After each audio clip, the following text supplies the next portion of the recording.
पूरी दुनिया को जब अंग्रेज हमारे देश को छोड़ के गए, अंग्रेजों ने जाते जाते कहा था कि ये तो हम थे जो 100-125 साल तक भारत के ऊपर हमने राज करके भारत को एक साथ रखा। अब देखना हमारे जाने के बाद इनसे अपना देश नहीं चलने वाला, इन लोगों से भारत एक साथ नहीं रहेगा।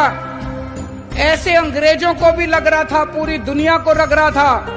दोस्तों आज 70 साल हो गए, भारत एक साथ भी है और खूब तेजी से तरक्की भी कर रहा है, और उसका केवल एक कारण है, हमारे देश का ये संविधान। ऐसे देश का संविधान लिखना जिसमें इतने सारे धर्म थे, इतनी सारी भाषाएं, इतनी संस्कृति, इतनी जाति, इतनी विविधता, ऐसे देश का संविधान लिखना कोई आसान काम नहीं था। बाबा साहब अंबेडकर ने पूरी दुनिया के संविधान पढ़े, सारे देशों के संविधान पढ़े, जहां से जो जो अच्छा मिला वो सारा उन्होंने इस संविधान के अंदर डाला, और इतना शानदार संविधान बाबा साहब अंबेडकर ने हम लोगों को दिया। संविधान में लिखा है बराबरी का अधिकार होगा। अभी तक यहां इतने सारे बच्चे बैठे हैं, अगर कोई बच्चा गरीब घर में पैदा होता था और कोई बच्चा अमीर घर में पैदा होता था, क्या उनको बराबर की शिक्षा मिलती थी? नहीं मिलती थी। तो क्या बराबरी का अधिकार था? नहीं था। मैं आपका मुख्यमंत्री हूं, हम सरकार चला रहे हैं। सरकार की नजरों में, मुख्यमंत्री की नजरों में, एक बच्चा अगर गरीब घर में पैदा होता है और एक बच्चा अमीर घर में पैदा होता है, मेरे लिए तो मेरे दोनों बच्चे बराबर हैं। मैं उन दोनों बच्चों के बीच में फर्क नहीं कर सकता।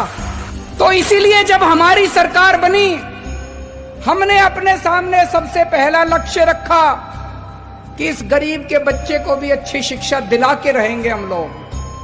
दिल्ली में जो भी बच्चा दिल्ली में पैदा होगा, चाहे वो गरीब का बच्चा हो, चाहे अमीर का बच्चा हो, सबको अच्छी शिक्षा मिलेगी, सबको एक जैसी शिक्षा मिलेगी।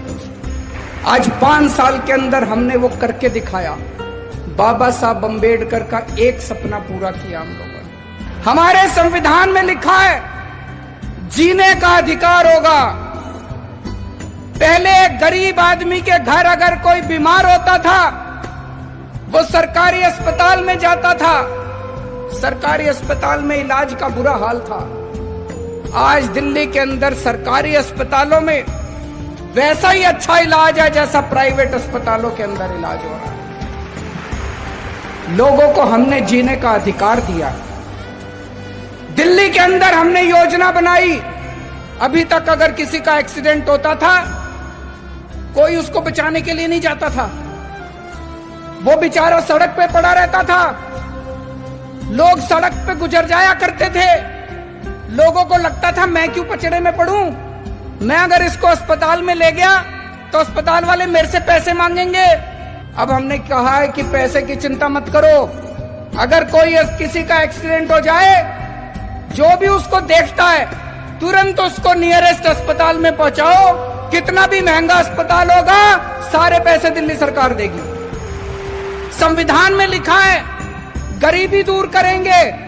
गरीबी कैसे दूर होगी? केवल नारे लगानों से दूर नहीं होगी गरीबी। हमने दिल्ली के गरीबों का मिनिमम वेज बढ़ाया। एक एक गरीब मजदूर को, एक एक गरीब कर्मचारी को हमने 15-15 हजार रुपए महीने की तनख्वाह दिलवाई।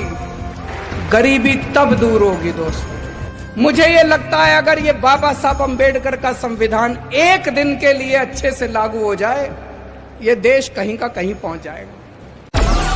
डाउनलोड मौज।